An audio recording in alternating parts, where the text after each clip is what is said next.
막상 또 돈이 수중에 들어오니까 이걸 어떻게 뭐에다가 물리지? 뭘 살까? 이 생각이 먼저 드는 게 좀 어디 투자해야 될지 모르시죠? 제가 딱 찍어드릴게요라고 이건 굉장히 고급적입니다. 계속 쳐다만 보고 있다가 안 하는 것보다 차라리 손해보더라도 빨리 해보는 게 오히려 장기적으로는 더 빠를 수 있을 것 같아요. 순살자이하고 하이파크가 휴전한 네, 가장 압도적인 건설사들이 휴전을 하는 것인데 여기가 이제 7억에 분양을 해가지고 굉장히 욕을 먹고 있어요. 저는 이거 절대 비싸다고 안 보거든요. 최근에 전세 물량이 완전히 줄어서 전세가 매매가치 떠받쳐서 올라갈 것 같아요. 저도 이 말씀에 굉장히 동의하는 게 지금 그 전세 사기 물건이라든가 이런 것들 때문에 그 빌라 전세 사시는 분들이 대부분 다 아파트 전세를 굉장히 많이 수요 이동을 많이 하셨어요. 예, 그러다 보니까 빌라 같은 경우는 오히려 월세 물량이 늘었는데 아파트 같은 경우에는 전세에 대해서 역전세에 대한 리스크가 굉장히 컸던 게 어느 정도 무마가 된 게 아마 전세 사기 리스크로 인해서 이 빌라의 전세 수요자들이 아파트 전세 수요자로 이동한 것도 굉장히 큰. 전 그래서 요즘 이런 말 자주 해요. 여유가 되시면 지금 빌라 사라.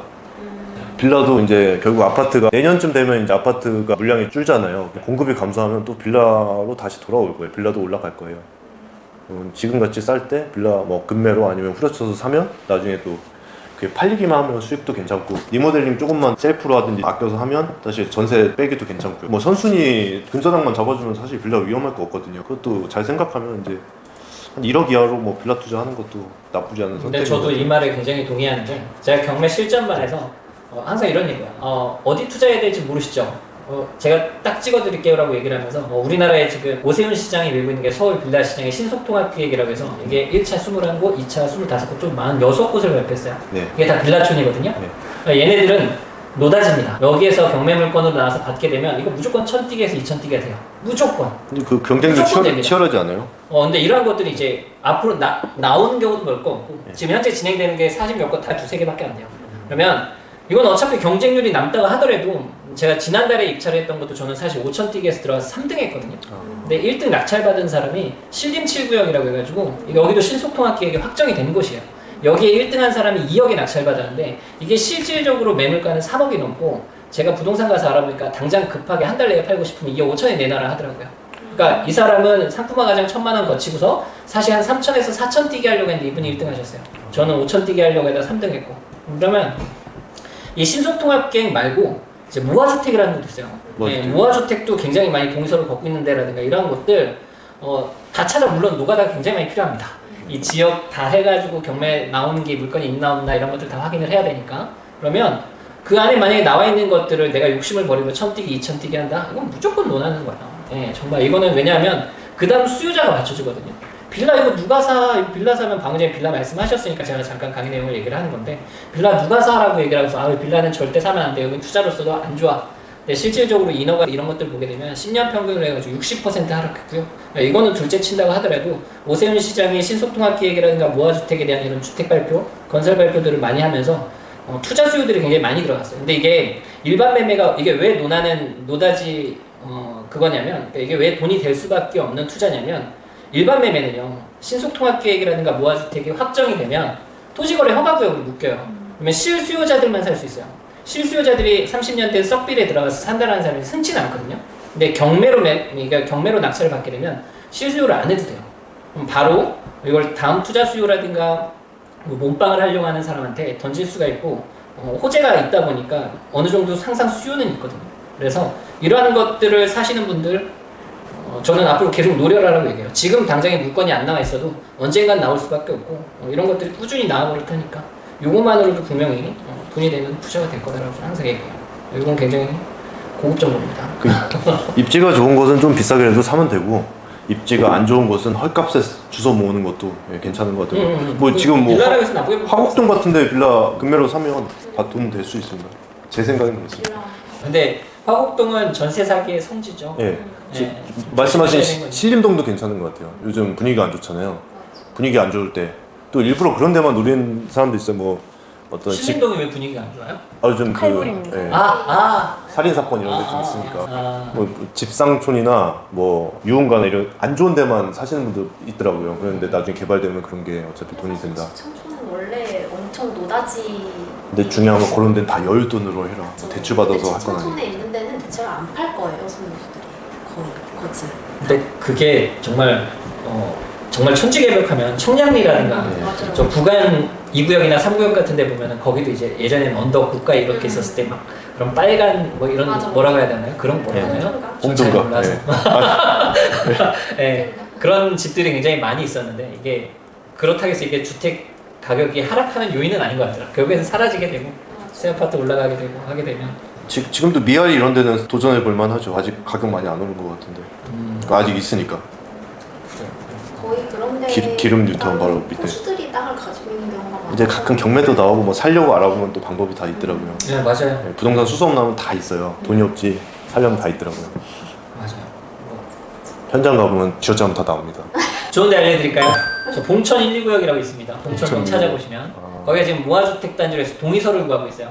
거기는 아마 경매 해보시는 분들도 아마 아실 거예요. 저는 맨날 이거를 분석하고 확인하니까 하는데 아마 경매 물건이 한 3, 4건이 나와 있을 겁니다. 그러면 그런 것들 낙찰받으면 이제 동의서 진구를 하고 있다는 얘기는 이게 한번 탈락을 했고 이번에 동의서 진구가 또 되게 되면 이제 무화주택을 묶일 겁니다. 그러면 토지거래 허가구역이 될 거고 그렇게 되면 또 얘네들이 재개발 관련해서 이슈가 있다 보니까 가격이 올라요.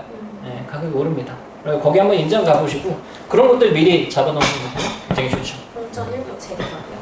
무화주택을 한번 그냥 검색해 보시면 무화주택. 봉천 1, 2구역이 지금 뭐 묶여 있는 곳들이 묶으려고 동의서 구하는 곳들이 있어요. 그런 것들이 저 항상 재개발 재건축은 여윳돈으로 하셔라라고 말씀드리고 싶습니다. 맞아요. 예, 이런 거 영끌하면 말라 죽습니다 이 산에다가. 근데 환경성이 이게 없어서. 소액으로 투자가 가능하다 보니까 저도 이제 저도 부동산 투자, 뭐 전업 투자로 이렇게 하면서 투자 생활을 계속해서 해오면서 느끼는 거지만 아파트 갭 투자도 굉장히 좋은 방법이긴 한데 이게 재개발지, 재건축 단지, 오래된 구축을 사가지고 얘가 진짜 신축이 되는 것까지 저는 몇 번 봤거든요. 그냥 안 팔고 10몇 년 가지고 있는 다음에 그러면 가장 낮은 가격에 샀다가 가장 높은 가격에 파는 건데 이게 생각보다 그 괴리가 투자할 맛이 나고 이게 정말 투자구나라는 생각이 들 만큼 좀 뿌듯하고 보람됩니다. 예, 그래서 그런 것들이 재미가 붙고 이런 것들을 이제 많이 경험적으로 쌓다 보면 그 안에서 또 노하우도 터득하고 예, 뭐 리치 아빠님처럼 더 공격적이 되기도 하니까요. 저는 부동산 투자는 항상 추천합니다. 빨리 경험해 보시고 팔아보시고 하면 오히려 좋은 것 같아요. 그냥 계속 쳐다만 보고 있다가 안 하는 것보다 차라리 손해 보더라도 빨리 해보는 게 오히려 장기적으로는 더 빠를 수 있을 것 같아요.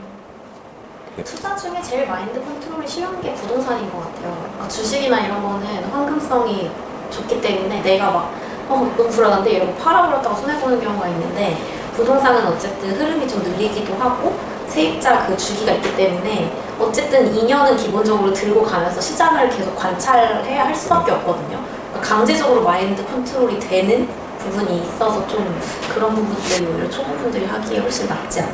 그럼 뭐 역사가 얘기해 주잖아요. 부동산은 그렇게 큰 손해를 안겨주지 않는다는 걸. 네, 그런 부분 생각하면 그래도 가장 안전하고 가장 큰 액수를 투자할 수 있는 건 부동산이 제일 뭐 철밥통이 아닐까. 네. 지금 같은 하셨어요? 아 저요? 난 그게 궁금한데. 그때도 말씀드렸듯이 이제 다른 하나 갖고 있는 거를 좀 핸들링하기 편하게 하기 위해서 좀 정리를 한 거죠. 그리고 그다지 더 갖고 있어봤자 크게 이득이 막 획기적으로 커질 것 같지 않더라고요. 그래서 사실은 그게 더 크죠. 막 덮여서 막 더블이 될 것 같다 이랬으면 더 있었을 텐데 뭐 제가 보기엔 그 정도는 아닐 것 같아요. 다시 재기해서 좋은 거 하나 또 사시는 거죠. 네. 그렇죠. 매도했으니까 다시 이제 네. 사셔야죠. 내년에는 그 처음에 산 그 첫 주택이 좀 더 괜찮아지지 않을까 좀 기대도 하고 있고 또 돈이 들어오니까 이제 투자를 하던 사람이라 이게 갖고 있으려고 팔았는데 막상 또 돈이 수중에 들어오니까 이걸 어떻게 뭐에다가 물리지? 뭘 살까? 이 생각부터 먼저 드는 게 좀 개인적으로 저기 네. 네이마리님이랑 연락을 해보세요. 좋은 거 있다고 하시니까. 경매로 자, 이렇게 해서 제가 망한 케이스가 굉장히 많아요. 야, 이거 무조건 된다 해서 들어갔다가 저도 처물린 게 워낙 많아서. 그래서 뭐 당장은 이거를 바로 넣진 않아도 이제 내년 초에 이제 처분하려고 하고 있거든요. 나머지 하나도. 그래서 그거를 이제 처분하면 돈이 좀 어느 정도 생기니까 다음 스텝을 어디로 가야 될지를 좀 지금부터 미리 구상을 좀 해보려고요.